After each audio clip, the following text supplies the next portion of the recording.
Hello friends, welcome to grow with CB. तो आप सभी का स्वागत है आपके अपने चैनल ग्रो विद सीबी पर।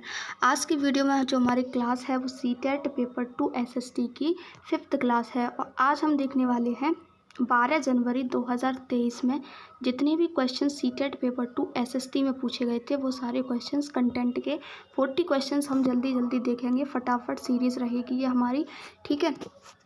और देखिए हम बाइलिंगुअल देखेंगे, इंग्लिश और हिंदी दोनों लैंग्वेज में देखेंगे, जिससे ना तो इंग्लिश वालों को प्रॉब्लम होगी और ना ही हिंदी वालों को। देखिए इससे पहले 4 क्लासेस अपलोड हो चुकी हैं। अगर आपको पता है कि PYQs का सीटेट के पेपर में कितना इम्पोर्टेंट रोल है तो आप जो है वीडियो को स्किप नहीं करेंगे, ठीक है।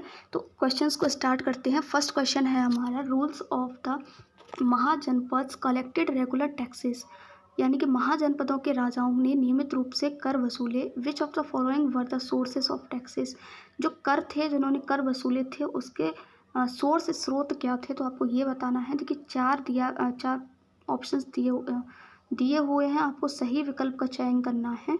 तो देखिए फसलों पर कर लिया था उन्होंने, बिल्कुल सही है। टैक्सेस ऑन क्रॉप्स, सेकंड क्या कह रहा है, टैक्सेस ऑन क्राफ्ट्स पर्सन, शिल्पकारों पर कर लिया था, ये भी सही है। नेक्स्ट क्या कह रहा है, टैक्सेस ऑन ट्रेडर्स, व्यापारियों पर भी कर लिया था उन्होंने, ठीक है। और लास्ट हमारा क्या कह रहा है, टैक्सेस ऑन पिलग्रिम्स, यानी तीर्थ यात्रियों पर कर, तो ये नहीं लिया था उन्होंने। तो ऑप्शन नंबर ABC सही है। तो इस तरीके से हमारा ऑप्शन नंबर ए इसमें बिल्कुल हमारा करेक्ट आंसर हो जाएगा। Next question number 2, consider the following statements and choose the appropriate options.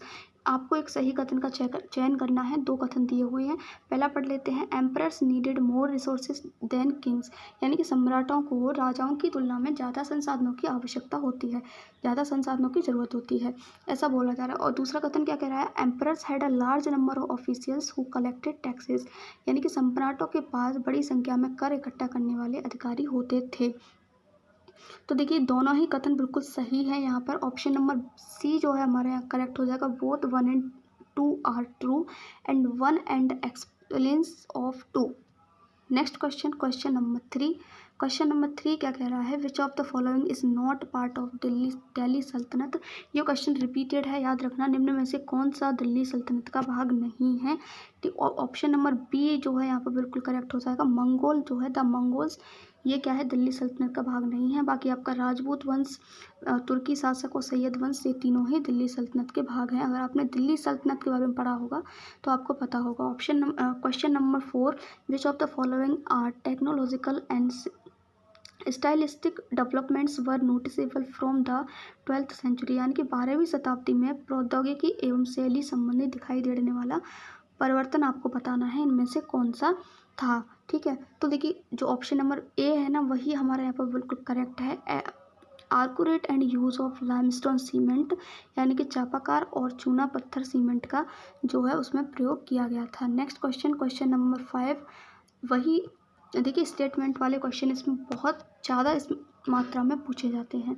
2 कथन दिए हैं फिर से आपको और एक सही कथन का चयन करना है। फर्स्ट स्टेटमेंट क्या कह रहा है, inscriptions indicate that around 12th century is rather than Varanasi became the basis of organizing sobriety, यानी कि 12वीं शताब्दी के अभिलेख संकेत करते हैं कि वर्ण की वजह जातीय समाज के संगठन का क्या बनी, आधार बनी। दूसरा कथन क्या है, in order to promote the idea of unity many tribes and specialised artisans were given statue of justice, यानी कि एकता के विचार को प्रोत्साहित करने के लिए कई जनजातियों एवं विशेषज्ञों द्वारा शिल्पकारों को जातियों का दर्जा दे दिया गया। तो देखिए इसका जो करेक्ट आंसर है वो है ऑप्शन नंबर B। देखिए फर्स्ट कथन तो हमारा सही है यहाँ पर, लेकिन जो कथन 2 है कि जो जनजाति और विशेषज्ञता प्राप्त शिल्पकार थे उनको जातियों का दर्जा दे दिया गया था, तो ये गलत है, ठीक है। तो इस तरीके से statement first is true but second is false. तो ऑप्शन नंबर B हमारा यहाँ पर बिल्कुल करेक्ट हो जाएगा। नेक्स्ट क्वेश्चन नंबर 6, फिर से वही है, 2 स्टेटमेंट दिए हैं, आपको सही कथन का चयन करना है। फर्स्ट क्या कह रहा है, some of the East India Company's rules violated religions sensibilities and beliefs of soldiers, East India Company के कुछ नियम सिपाहियों की धार्मिक भावनाओं और आस्थाओं को ठेस पहुंचाते हैं। दूसरा कथन क्या कह रहा है, in 1824 the sepoys refuse to go board by sea route but offer to go by land route, यानी कि 1824 में सिपाहियों ने समुद्र के रास्ते बर्मा जाने से मना कर दिया परंतु जमीन के रास्ते जाने का प्रस्ताव दिया। ठीक है, अब ये दो कथन है, फिर से आपका रहेगा, बताइए कौन सा सही है कौन सा सही नहीं है। तो देखिए दोनों ही स्टेटमेंट यहाँ पर बिल्कुल सही हैं, both one and second are true. And जो सेकंड है स्टेटमेंट वो पहले का क्या है, एग्जाम्पल है, उदाहरण है। क्वेश्चन नंबर 7, जनजातियों का उनके प्रभाव वाले क्षेत्रों के साथ जो है मैच करना है आपको। ठीक है, कुछ जनजातियां दी हुई हैं लिस्ट ए में, खोकर, लंगा, बलोच और गट्टी। ठीक है, और ये क्षेत्र रीजन्स दिए गए, एरियाज दिए गए, जैसे मुल्तान, पश्चिम बंगाल, पंजाब, भारतीय महाद्वीप। ये जो है आपको क्या करनी है, मैच करनी है। तो इसका देखिए जो करेक्ट आंसर है वो है ऑप्शन नंबर ए, यानी कि खोकर कहाँ की है, तो खोकर है पंजाब की। और लंगा कहाँ की है, लंगा है आपकी मुल्तान की। बलोच है आपके भारतीय उपमहाद्वीप के उत्तर पश्चिम में। और गड्डी कहाँ पे है, पश्चिम बंगाल में। तो ऑप्शन नंबर ए हमारा यहाँ पर बिल्कुल सही हो जाएगा। Next question, question number 8, consider the following statements on British rule in tribal and choose the correct options. British शासन की आदिवासी मामलों पर भूमिका के संदर्भ में कथनों पर विचार करें और सही विकल्प चुनें। पहला कथन क्या है, under British rule the function and power of the tribal chiefs changed considerably. पहला कथन ये कह रहा है कि ब्रिटिश शासन के तहत आदिवासी मुखियाओं के कार्यों और ताकत में बहुत परिवर्तन आया। दूसरा क्या कह रहा है, tribal chiefs were allowed to keep their land titles over a cluster of villages and rent out lands. यानी कि दूसरा कथन कह रहा है कि आदिवासी मुखियाओं को कई गांवों पर जमीनों का मालिकाना मिला और साथ में जमीन को किराए पर देने का अधिकार भी मिला। तो देखिए दोनों ही कथन यहाँ पर बिल्कुल सही है, ये ऑप्शन सी हमारा यहाँ बिल्कुल सही हो जाएगा, both A and are true. Next question, question number 9, match the following society with the work the form and choose the correct options. यानी कि कुछ समास दिए गए, आपको ये बताना है कि कौन से समास ने कौन सा काम किया था। ठीक है, तो पहला आपका ब्रह्म समाज है, दूसरा डेरोजी और यंग बंगाल, तीसरा वेद समाज है। ठीक है, और ये यहाँ पर कुछ सूची दी हुई हैं उनके कार्यों की। तो सोच और व्यक्ति की स्वतंत्रता की मांग किसने की थी, समाज सेवा द्वारा मुक्ति किस समाज ने की थी। ठीक है, रामकृष्ण मिशन है आपका लास्ट। तो ये आपको मैच करना है। तो देखिए इसका जो करेक्ट आंसर है वो है आपका ऑप्शन नंबर ए, यानी कि ब्रह्म समाज ने क्या किया था, मूर्ति पूजा और बलि का विरोध किया था। वेद समाज ने किया था, जातीय भेदभाव की समाप्ति की थी। रामकृष्ण मिशन ने क्या किया था, समाज सेवा द्वारा मुक्ति की थी। और डेराजियों और यंग बंगाल ने क्या किया था, सोच व व्यक्ति की स्वतंत्रता की मांग की थी। तो देखिए इसमें से अगर आपको दो भी पता है ना कि वेद समाज और रामकृष्ण मिशन ने क्या किया था, तो भी आप इस क्वेश्चन को सही कर सकते हो एलिमिनेट करके। ठीक, नेक्स्ट क्वेश्चन, द परमहंस मंडली was founded for the evolution of. यानी कि परमहंस मंडली का जो गठन है वो किसके उन्मूलन के लिए किया गया था। तो इसका करेक्ट आंसर है ऑप्शन नंबर डी। ये तो आपको सबको पता ही होगा, कास्ट सिस्टम यानी जाति व्यवस्था के लिए इन्होंने क्या किया था, इस मंडली का जो है गठन किया था। क्वेश्चन नंबर जो है 11, श्री नारायण गुरु taught about cast equality mainly. से नारायण गुरु ने जाति समानता को क्या सिखाया था, ये आपको बताना है मुख्यतः। ठीक है, ये पहला तो क्या दे रखा है, to demand work outside the caste assigned work, यानी जातियों के निर्दिष्ट कार्यों से बाहर काम के अवसरों की मांग करके। दूसरा कह रहा है इस विचार को प्रोत्साहित करने के लिए कि सभी मानव एक ही जाति के हैं। तीसरा क्या कह रहा है कि to improve social status of people through western education. तो देखिए इसका जो करेक्ट आंसर हो जाएगा वो हो जाएगा ऑप्शन नंबर बी, यानी कि उन्होंने सिर्फ क्या किया था, to promote the idea that all the humans belong to the same caste. ठीक है, ऑप्शन नंबर बी हमारा यहाँ पर बिल्कुल करेक्ट हो जाएगा। नेक्स्ट क्वेश्चन, क्वेश्चन नंबर 12, फिर से आपका मैच द फॉलोइंग है। ठीक है, कुछ एक्ट दिए गए हैं और ये आपको बताना है कि कौन सा एक्ट किस ईयर में आया था। तो ये आप सभी को पता होना चाहिए। दांडी मार्च दांडी यात्रा कब हुई थी, तो ये हुई थी आपकी 1930 में। तो ए का हो गया हमारा दूसरा। ठीक है, और अगर हम ए का दूसरा हो गया तो यहीं से हम अपने आंसर पर पहुँच सकते हैं। ऑप्शन नंबर बी, सॉरी, ए का हो जाएगा आपका, एक सेकेंड, 1930 में हुई थी आपकी दांडी यात्रा। ठीक है, तो इस तरीके से आपका जो ऑप्शन है वो ऑप्शन नंबर सी करेक्ट होना चाहिए, सॉरी बी करेक्ट होना चाहिए इस तरीके से। No no no, I am becoming confuse. Dandi यात्रा सी दिया है, तो सी का दूसरा, और सी का दूसरा हमें मिल रहा है या तो डी में या फिर ए में। तो दांडी यात्रा तो सी, तो एक तो हम या तो ए होगा हमारा करेक्ट आंसर या फिर डी होगा। फिर हम बात करते हैं रोल्ट सत्याग्रह की। तो ये कब हुआ था, ये आपको पता होगा, ये हुआ था आपका 1919 में। तो ए का हो जाएगा तीसरा। ए का तीसरा किस में दिया हुआ है, तो वो दिया है ऑप्शन नंबर डी में। तो इस तरीके से ऑप्शन नंबर डी हमारा यहाँ पर बिल्कुल करेक्ट हो जाएगा। असहयोग आंदोलन कब हुआ था, तो ये आपको पता होना चाहिए, ये हुआ था 1920 से 1921 में।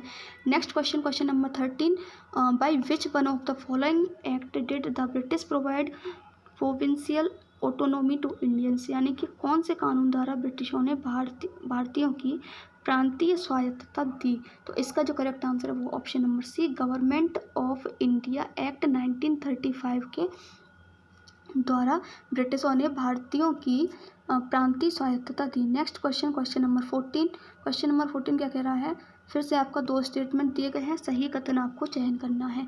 पहला क्या कह रहा है, स्वतंत्रता के बाद भी अंग्रेजी भाषा प्रयोग में रही क्योंकि राज्यों के मध्य प्रशासनिक लेन देन एवं संप्रेषण सरल होंगे। दूसरा कथन क्या कह रहा है कि राजभाषा के रूप में अंग्रेजी को स्वतंत्रता पश्चात निर्विरोध स्वीकार कर लिया गया। तो देखिए ऑप्शन नंबर जो है डी आपका यहाँ बिल्कुल करेक्ट हो जाएगा। क्यों, क्योंकि हमारे जो राज्य भाषा है वो क्या है, हिंदी है, ना कि अंग्रेजी। तो इसको राजभाषा के रूप में स्वीकार नहीं किया गया है। ऑप्शन नंबर ए जो है कथन वो हमारा बिल्कुल सही है।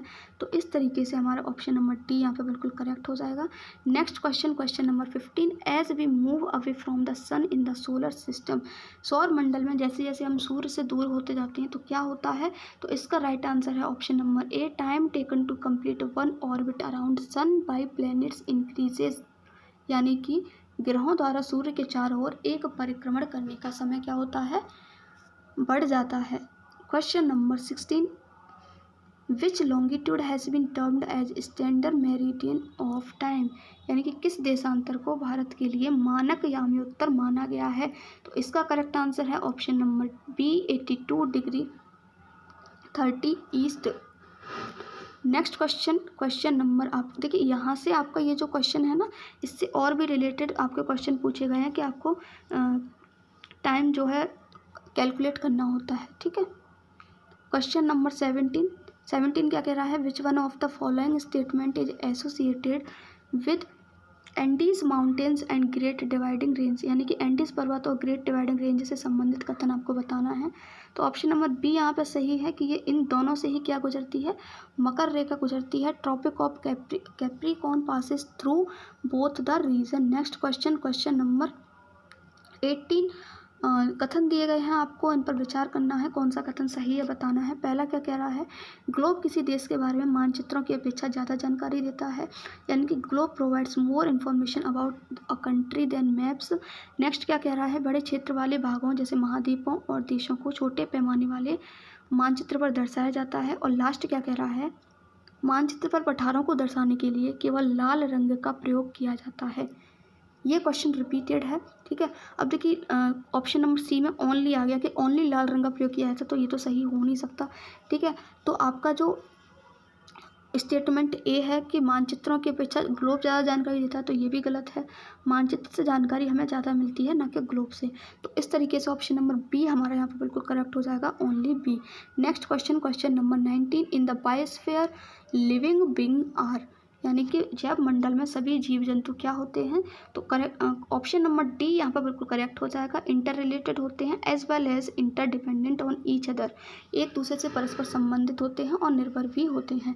क्वेश्चन नंबर 20 में क्या है, vultures in the Indian subcontinent were dying of kidney failure shortly after scavenging livestock treated with diclofenac a painkiller, what efforts are relevant for saving them, यानी कि भारतीय उपमहाद्वीप में जिन पशुओं का उपचार डिक्लोफेनेक एक क्या है, दवाई है जिससे किया जाता था, उसके अपमार्जन उपरांत गिद्ध किडनी खराब होने से क्या हो रहे थे, मर रहे थे। तो उनके बचाने के लिए कौन से कदम जो है रिलेवेंट हैं, कौन से कथन जो है प्रासंगिक हैं, सही हैं, ये आपको जो है बताना है। तो देखिए आपका जो कथन एक तो ए है, सॉरी कथन बी है, पशुओं के लिए डिक्लोफेनेक के उपयोग को रोक दें, क्योंकि उसी से तो प्रॉब्लम हो रही है ना।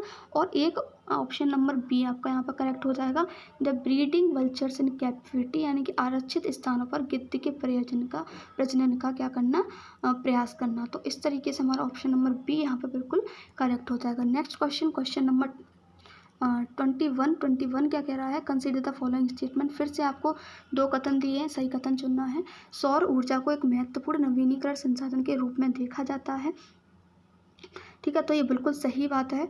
और नेक्स्ट क्या कह रहा है, over use and pollution does not affect any renewable sources, यानी ज़रूरत से ज़्यादा इस्तेमाल और प्रदूषण का किसी भी नवीनीकरण संसाधन पर प्रभाव नहीं पड़ता है। तो ये गलत कह रहा है, इसका प्रभाव पड़ता है, ठीक है। तो ऑप्शन नंबर सी यहाँ पर बिल्कुल करेक्ट हो जाएगा, A is true but B is false. Next question, Gulf Stream are example of, यानी गल्फ स्ट्रीम का उदाहरण क्या है। तो देखिए गल्फ स्ट्रीम क्या है, एक गर्म महासागरीय जल प्रवाह का उदाहरण है। और गल्फ स्ट्रीम उत्तरी अटलांटिक महासागर में एक प्रमुख क्या है, गर्म जल की धारा है। ये धारा मैक्सिको की खाड़ी में 20 डिग्री उत्तरी अक्षांश के पास उत्पन्न होकर फ्लोरिडा के अंत तक फैली हुई होती है।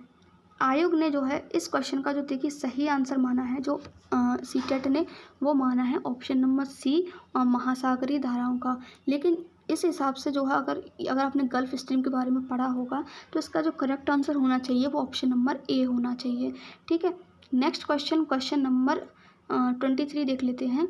पवनों के संदर्भ में यानी विंड के बारे में आपको सही कथन बताना है। दो कथन दिए गए हैं। पहला क्या कह रहा है, भूमध्य रेखीय निम्न दाब पेटी को डोल ड्रम भी कहा जाता है, तो देखिए बिल्कुल सही है। नेक्स्ट स्टेटमेंट क्या कह रहा है, हार्श अक्षांश उच्च दाब क्षेत्र है। हार्श लैटिट्यूड क्या है, एक हाई प्रेशर एरिया है, तो ये भी कथन बिल्कुल सही है। इस तरीके से हमारा ऑप्शन नंबर सी यहाँ पे करेक्ट हो जाएगा, both A and are true. Next question, question number 24, to practice transhumance people have often lived, यानी ऋतु प्रवास हेतु लोग अक्सर कहाँ रहते थे। तो इसका करेक्ट आंसर है सी, टेम्पररी सेटलमेंट्स, यानी कि अस्थायी बस्तियों में। टेम्पररी अस्थायी मतलब स्थायी नहीं था, वो कभी भी कहीं चले जाते थे, ठीक। नेक्स्ट क्वेश्चन, क्वेश्चन नंबर 25 क्या कह रहा है कि if a rocks contains copper then the rock will be of which colour. अगर किसी सेल में जो है तांबा मौजूद है, तांबा उसमें है, तो उस सेल का रंग क्या होगा ये पूछ रहा है। तो उस सेल का कलर हो जाएगा ब्लू, ठीक है। Question number 26, what step should be taken so that a potential resource could be utilize in near future, यानी कि संभाव्य संसाधन का निकट भविष्य में इस्तेमाल हो सके, इसके लिए कौन सा कदम हमको उठाना चाहिए। तो इसका देखिए सबसे बढ़िया जो ऑप्शन लग रहा है वो ऑप्शन नंबर ए है, by increasing the level of associated technology, संसाधन से जुड़ी हुई प्रौद्योगिकी के स्तर को बढ़ाकर। Next question, question number 27, consider the following assertion and reasoning. एक कथन और कारण दिया हुआ है। कथन क्या कह रहा है, सूती वस्त्र उद्योग और जूट आधारित उद्योगों में कुछ सामान्य लक्षण मौजूद हैं जिसकी वजह से इन्हें सनराइज उद्योग के रूप में जाना जाता है। कारण क्या कह रहा है कि सनराइज उद्योगों में सूर्य के किरणों की तीव्रता महत्वपूर्ण होती है। तो देखिए ऑप्शन नंबर ए और ऑप्शन नंबर आर, यानी कि आपका अजर्सन और रीजनिंग के दोनों ही यहाँ पर बिल्कुल गलत दिए गए हैं। उभरते हुए उद्योग को जो है हम सनराइज उद्योग के नाम से जानते हैं, ठीक है। इसमें सूचना प्रौद्योगिकी, स्वरूप लाभ, सत्कार और ज्ञान से संबंधित उद्योग शामिल हैं। इसका संबंध सूती उद्योग और जूट उद्योग से नहीं होता है, ठीक है। इसलिए ये हमारा स्टेटमेंट क्या हो जाएगा, गलत हो जाएगा।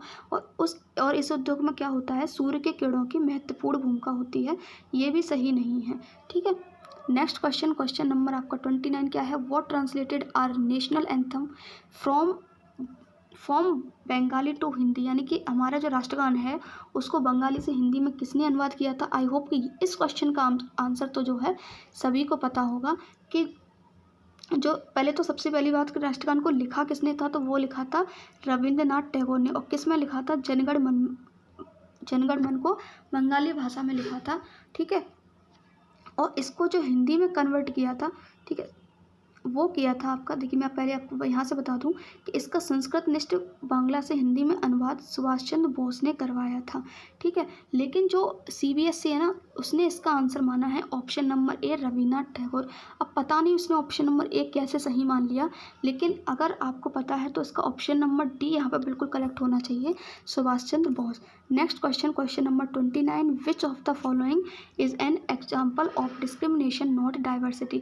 देखिए इस टाइप का क्वेश्चन जो है आपके एसएसटी के हर सेट में जो है रिपीट हो रहा है, तो आपको पता होना चाहिए कि डाइवर्सिटी होती क्या है, विविधता क्या है। एक ही जगह पर बहुत सारे धर्म के लोगों का रहना, उनमें किसी भी तरह का भेदभाव नहीं करना ही डाइवर्सिटी कहलाता है। जैसे आप अपने स्कूल में जाते हो, सबसे अच्छा एग्जाम्पल है आपका स्कूल, आपको वहाँ पर विभिन्न कास्ट के लोग मिल जाएंगे, विभिन्न कलर के लोग मिल जाएंगे, विभिन्न इंटेलिजेंस लोग मिल जाएंगे, ठीक है। अमीरी गरीबी का फ़र्क होगा आपके आप जहाँ भी जाते होंगे वहाँ पर, ठीक है। तो उसको कहते हैं हम डाइवर्सिटी। तो देखिए इसमें कुछ आपको दिया गया है। पहला क्या है, एक अपार्टमेंट है, कुछ परिवार होली का त्यौहार मनाते हैं तो कुछ क्रिसमस मनाते हैं, बिल्कुल सही है, डाइवर्सिटी है ना।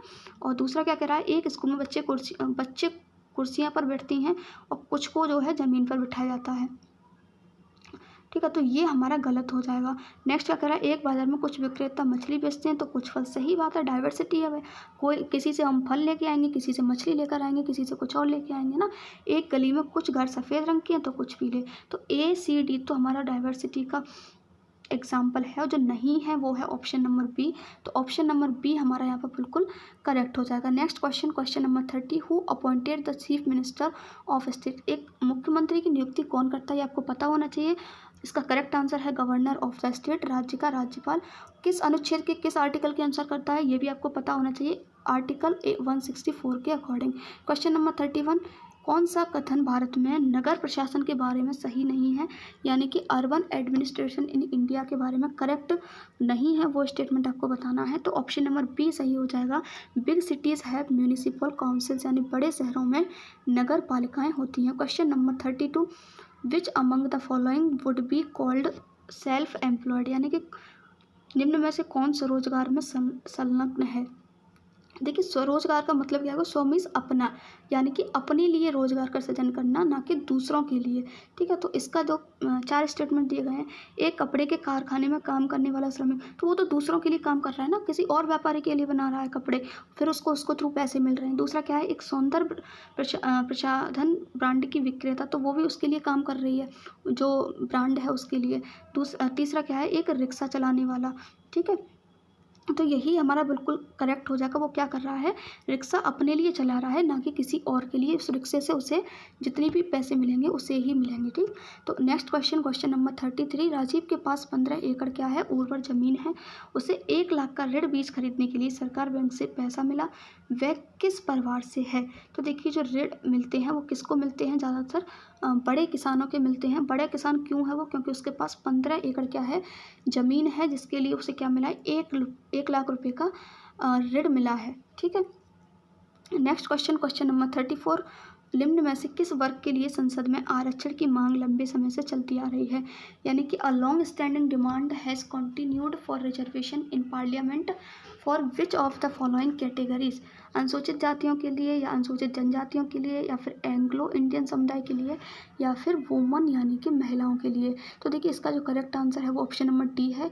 किसके लिए चली आ रही है, तो वो महिलाओं के आरक्षण के लिए जो है मांग चलती आ रही है। तो क्वेश्चन नंबर 35, आमार जिवारी is an autobiography narrating the experience of यानी कि आमार बिजारी एक रिक्त स्थान है, ब्लैंक है, के अनुभवों का विवरण करती हुई एक आत्मकथा है।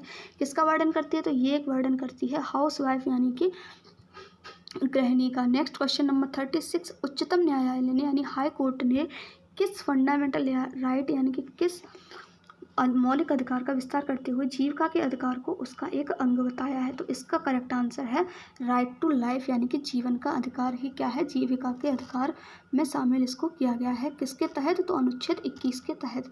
क्वेश्चन नंबर 37,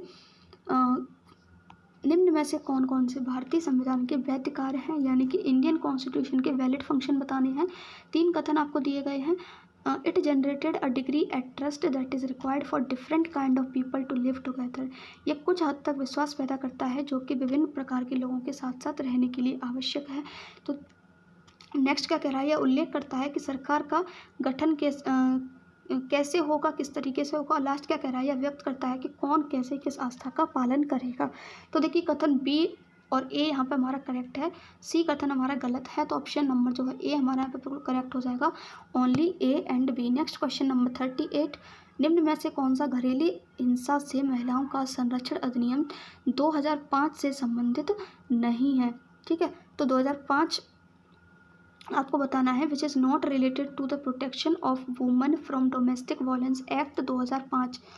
तो इसका जो करेक्ट आंसर है वो है option number D, social discrimination on grounds of a woman. ठीक है, यानी कि इसका जो एक second, what happen, I think मैंने नीचे कर दिया, yes, social discrimination on grounds of a woman, caste यानी महिला की जाति के आधार पर सामाजिक भेदभाव। Next question, question number 39, a law brought in 1989 to prevent atrocity seeks to protect which of the following, यानी कि 1989 में लाया गया एक अत्याचार निवारण कानून किन्हें संरक्षण प्रदान करने की चेष्टा करता है। तो ऑप्शन नंबर डी सही है यहाँ पे, scheduled caste and scheduled tribes यानी अनुसूचित जाति और अनुसूचित जनजातियों के लिए। आज का हमारा लास्ट क्वेश्चन है question number 40, fill in the blanks, mid day meal scheme helped in reducing prejudice in schools, यानी कि मध्याह्न भोजन योजना ने स्कूलों में ब्लैंक पूर्वाग्रहों को कम करने में सहायता की है। तो इसका करेक्ट आंसर है ऑप्शन नंबर बी, यानी कि कास्ट यानी कि जाति में। तो देखिए आज के हमारे एसएसटी के 12 जनवरी के सारे 40 क्वेश्चन हमने कवर कर लिए हैं। आई होप फ्रेंड्स कि आपको वीडियो अच्छी लगी होगी। वीडियो अच्छी लगी हो तो प्लीज़ वीडियो को लाइक ज़रूर करना। Thank you so much for watching this video. मिलते हैं नई वीडियो में नई टॉपिक के साथ। Till then have a nice day.